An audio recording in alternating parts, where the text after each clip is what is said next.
আবার স্বাগত 21 বিজনেস, সঙ্গে আছি আব্দুর রহমান রণ। জাতীয় রাজস্ব বোর্ডের সর্বশেষ তথ্যে দেখা যাচ্ছে দীর্ঘদিনের প্রথা ভেঙে দেশের শীর্ষ আমদানি পণ্যের তালিকায় এসেছে বড় পরিবর্তন। ভোগ্যপণ্যকে পেছনে ফেলে পরিমাণের দিক থেকে এখন আমদানির শীর্ষে অবস্থান করছে বিদ্যুৎ ও নির্মাণ শিল্পের কাঁচামাল। তবে অর্থের বিবেচনায় এখনও তৈরি পোশাক খাতের কাঁচামালই সবচেয়ে বেশি ডলার খরচ হয় দেশের। ডেস্ক রিপোর্টে বিস্তারিত। বাংলাদেশে বছরে প্রায় ৫,৭০০ শ্রেণীর পণ্য আমদানি হয়। শিল্পের কাঁচামাল, জ্বালানি, ভোগ্যপণ্য থেকে শুরু করে উন্নয়ন কাজে নানা উপকরণ রয়েছে এ তালিকায়। তবে হাজারো পণ্যের মধ্যে হাতে গোনা কয়েকটির আমদানি বিপুল পরিমাণ। সদ্যবিদায়ী ২০২৫-২৬ অর্থবছরে দেশের ৪৬টি কাস্টম স্টেশন দিয়ে মোট ১৫ কোটি ৮৬ লাখ টন পণ্য আমদানি হয়েছে। এর মধ্যে শীর্ষ ১০টি পণ্যই ৯ কোটি ৯৮ লাখ টন, অর্থাৎ আমদানি হওয়া প্রতি ১০০ কেজি পণ্যের প্রায় ৬৩ কেজি এই ১০ পণ্য। তালিকায় এখন একচেটি আধিপত্য নির্মাণ ও জ্বালানি খাতের কাঁচামালের। ১০টি পণ্য সবচেয়ে বেশি আমদানি হয়েছে, সেগুলি যদি বিবেচনা করলে দেখা যায় রপ্তানির সাথে আমদানির যে ডিফারেন্সটা সেটা অনেক বেশি। শীর্ষ ১০ আমদানি পণ্যের তালিকায় দীর্ঘ ২৫ বছর ক্লিংকার শীর্ষে থাকলেও বর্তমানে ১ নম্বরে উঠে এসেছে বিদ্যুৎ কেন্দ্রের প্রধান জ্বালানি কয়লা। তালিকায় দ্বিতীয় অবস্থানে এখন সিমেন্টের কাঁচামাল ক্লিংকার। এরপরেই রয়েছে চূর্ণ পাথর, স্ল্যাগ ও চুনাপাথর। লোহার তৈরি কাঁচামাল, স্ক্র্যাপ এবং নদী শাসনের বোল্ডার পাথরও রয়েছে শীর্ষ ১০-এ। অর্থাৎ ১০টির মধ্যে ৮টি পণ্যই সরাসরি অবকাঠামো উন্নয়ন ও ভারী শিল্পের সাথে যুক্ত। জ্বালানি এবং বিদ্যুৎ এই মুহূর্তে আসলে দেশের যে শিল্প খাত, তো সেটার ক্ষেত্রে খুবই জরুরি। আর দেশের ভিতরে যেহেতু এই মুহূর্তে কিছুটা ক্রাইসিস রয়েছে আমাদের এই বিশেষ করে জ্বালানি তেল এবং গ্যাসের ক্ষেত্রে, তো সুতরাং বিদ্যুৎ আমদানি করতে হচ্ছে। পরিমাণের দিক দিয়ে শীর্ষ ১০ পণ্যের মধ্যে একমাত্র ভোগ্যপণ্য হিসেবে টিকে রয়েছে গম। এছাড়া জ্বালানি সংকট মেটাতে তালিকায় নবম স্থানে তরলকৃত প্রাকৃতিক গ্যাস বা এলএনজি। শিল্প উৎপাদনের যেটা সবচেয়ে বড় বিল্ডিং ব্লক, সেটি হলো যে এই মূলধন যন্ত্রপাতি, যেটার আমদানি কিন্তু খুবই স্ট্যাগনেটেড, এই মুহূর্তে খুবই সীমিত আকারে রয়েছে। এবং এই ক্ষেত্রে যে এলসি খোলা এবং নিষ্পন্ন হয়, তো সেটিও কিন্তু খুবই নেগলিজিবল। আমাদের নিত্য প্রয়োজনীয় দ্রব্যের খাদ্যের সরবরাহ সঠিক রাখা এবং সরকারের অন্যান্য যেই প্রয়োজনীয় কাজগুলি আছে সেগুলিতে সহায়তা হয়, সেগুলি চিহ্নিত করতে হবে। তবে পরিমাণের চেয়ে আর্থিক মূল্যের দিক তাকালে হিসেবটা ভিন্ন। টাকার অঙ্কে দেশের সবচেয়ে বেশি ডলার খরচ হয় তৈরি পোশাক খাতের কাঁচামাল, তুলা, সুতা ও কাপড় আমদানিতে। এরপরই রয়েছে জ্বালানি তেল, ভারী যন্ত্রপাতি ও ভোজ্য তেল। সাদাত হাবিবি সেতু, ২১ টেলিভিশন, ঢাকা। লুটপাট, জালিয়াতির কারণে দীর্ঘদিন আমানত ফেরত দিতে না পারা ৪ আর্থিক প্রতিষ্ঠান অবসায়নের চূড়ান্ত ধাপ হিসেবে প্রশাসক বসিয়েছে কেন্দ্রীয় ব্যাংক। প্রতিষ্ঠানগুলো হলো International Leasing and Financial Services, Aviva Finance, FAS Finance and Investment এবং Far East Finance and Investment. সরকারি অর্থে এসব প্রতিষ্ঠানের আমানতকারীদের শুরুতে ১০ লাখ টাকা পর্যন্ত ফেরত দেওয়া হবে, আর এজন্য মোট ২,৭০০ কোটি টাকা দিচ্ছে সরকার। পরবর্তী ধাপে প্রতিষ্ঠানগুলোর খেলাফি ঋণ আদায় ও সম্পদ বিক্রি করে অর্থ পাওয়া গেলে পর্যায়ক্রমে রেশিও অনুযায়ী বাকি অর্থ দেওয়া হবে বলে জানা গেছে।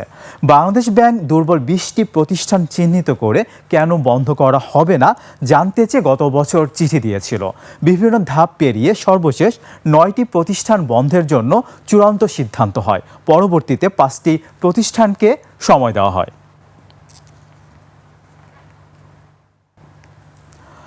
পাবনায় ইছামতি নদীর নাব্যতা ফিরিয়ে আনতে চলছে শত কোটি টাকার প্রকল্প। তবে খনন কাজের মাটি বিক্রি ঘিরে উঠেছে নানা অনিয়মের অভিযোগ। নির্ধারিত নিয়ম ভেঙে গভীরভাবে মাটি কেটে নেওয়ায় হুমকির মুখে নদীর তীর। বাড়ছে ভাঙন ও জলাবদ্ধতার আশঙ্কা। অভিযোগ তদন্ত করে ব্যবস্থা নেওয়ার আশ্বাস দিয়েছে সংশ্লিষ্ট কর্তৃপক্ষ। পাবনা প্রতিনিধি রাজিউর রহমান রুমির তথ্য ও ভিডিওতে আরও জানাচ্ছে মনোয়ার হোসাইন। পাবনার ইছামতি নদীর হারানো নাব্যতা ফিরিয়ে আনতে ১১০ কিলোমিটার জুড়ে চলছে মেগা খনন কাজ।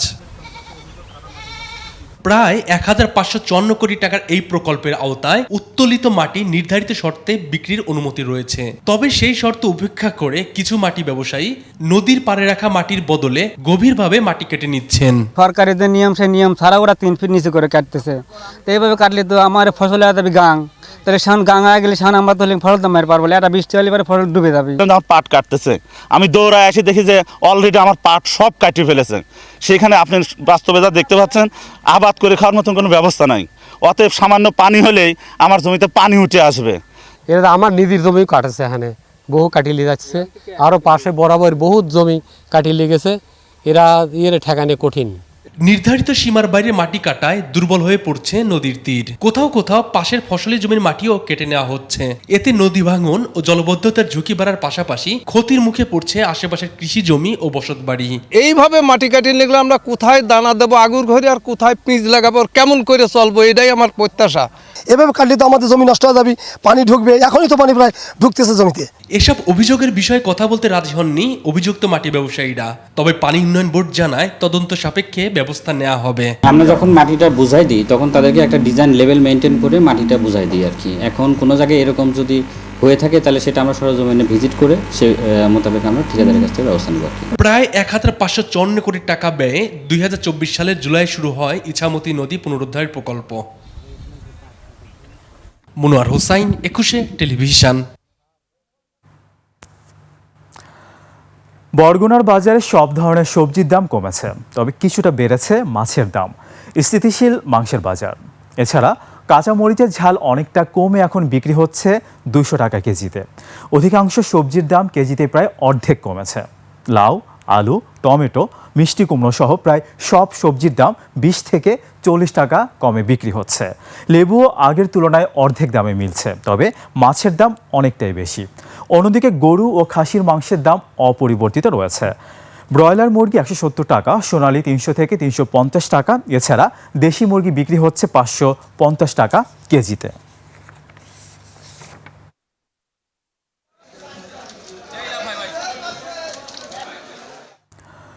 জেট ফুয়েলের দাম আবারও বাড়িয়েছে Bangladesh energy regulatory commission.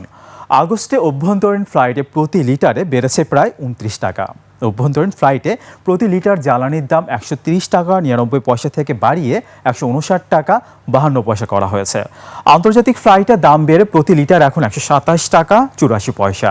Jet ফুয়েলের দাম বাড়ায় উড়োজাহাজ পরিচালন ব্যয় বাড়তে পারে। অভ্যন্তরীণ ও আন্তর্জাতিক রুটের বিমান ভাড়ায় এর প্রভাব পড়ার আশঙ্কা রয়েছে।